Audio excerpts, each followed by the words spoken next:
Halo, jumpa lagi bersama saya Yumari Yusuf Maulana Rizky. Terima kasih buat kalian yang selama ini sudah nonton video-video saya, baik itu video tentang Ormas Manggala, tentang Curug Citamu, dan juga video-video lain. Sekali lagi saya ucapkan terima kasih buat kalian yang sudah like saya dan saya subscribe. Dan buat yang belum subscribe, tolong di subscribe dulu ya, karena subscribe itu gratis guys. Subscribe dulu di sini. Oke, kali ini saya akan menjawab pertanyaan dari teman-teman. Pertanyaannya adalah, kapan sih saya mulai bekerja di restoran dan kenapa saya memilih kerja di restoran dan apa alasannya? Oke, langsung dijawab aja ya.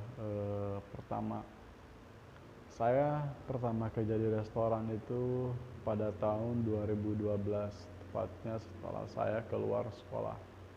Saya sekolah cuma sampai SMP dan saya langsung bekerja ke Jakarta. Dulu saya kerja di restoran Padang di Saiyo ya, Saiyo yang berada di Tanah Abang juga, yaitu di Kebun Kacang 30 di belakangnya Plaza Indonesia. Dulu saya bekerja di sana dengan posisi sebagai waiters. Kurang lebih saya bekerja di sana selama 6 bulan, lalu saya pindah ke restoran lainnya. Dan dari situlah saya terus berpindah sampai sekarang saya berada di sini di restoran Warung Ben Hill. Saya memilih kerja sebagai restoran karena pertama saya suka makan. Yang kedua, saya tidak bisa bekerja dengan berat. Bukannya saya tidak kuat, tapi saya orangnya pemalas guys. Jadi selain kerja di restoran, apalagi kerja-kerja yang berat itu saya tidak mau ya. Jadi kalau di restoran itu saya memilih posisi yang simpel-simpel seperti tukang cuci piring atau jadi waiters. Itu dulu ya, sebelum saya bisa memasak. Dan pertanyaan berikutnya, kapan saya mulai bisa memasak? Mulai bisa memasak saya itu pada tahun 2014.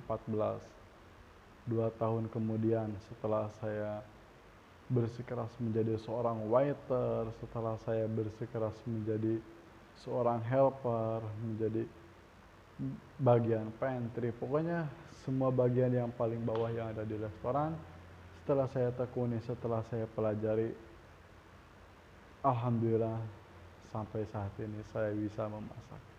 Saya belajar dari tahun 2014 bersama chef saya, yaitu namanya Chef Robi. Terima kasih buat Chef Robi yang sudah mengajarkan saya memasak, yang sudah memberikan ilmunya kepada saya.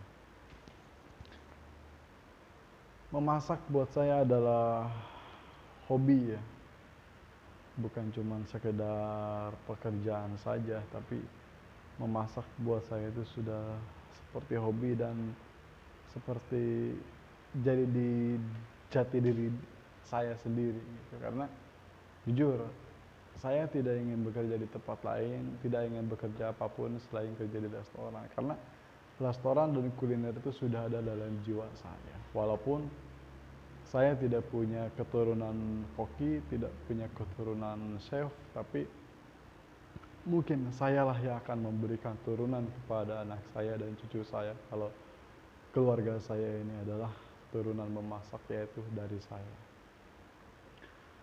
Memasak buat orang lain susah ya, memang susah kalau memang kita belum bisa. Begitupun buat saya juga, memasak rumit karena memasak di restoran itu banyak hal yang harus kita pelajari, banyak hal yang harus kita ketahui. Bukan cuma soal rasa, tapi penampilan, tekstur, warna, pokoknya semuanya harus kita perhatikan. Rasa sudah jelas, rasa harus enak. Penampilannya harus menarik, teksturnya harus bagus. Peralatannya ini itunya semuanya harus kita kuasai, semuanya harus kita pahami. Jadi buat saya pribadi yang belajar masak secara otodidak tanpa sekolah, cuman mengadakan bimbingan dari senior saya, dari atasan-atasan saya harus berpikir lebih keras lagi. Bagaimana saya bisa memasak sebuah menu tanpa harus bisa belajar menggunakan pelajaran tertentu, cuman bisa mengandalkan SOP atau standar operasional prosedur yang ada di restoran. Mungkin kalau di sekolah semuanya detailnya ada. Detailnya dari persiapan peralatan, persiapan bahan, sampai memulai dan mengakhiri menghidangkan, semuanya itu ada. Dan begitu pun di restoran, semuanya ada juga. Saya pelajari SOP itu semuanya. Saya baca, saya lihat, saya baca, saya lihat. Lalu saya terapkan ke pikiran saya dan ke hati saya. Alhamdulillah sampai sekarang saya bisa memasak. Buat kalian yang sekarang sedang bekerja di restoran, jangan putus asa. Dan jangan pernah menyerah, jangan pernah menyerah. Kalian sekarang posisi kalian masih di bawah. Insya Allah, jika kalian bersungguh-sungguh, jika kalian mau belajar, jika kalian punya keinginan, pasti kalian pun akan bisa memasak. Karena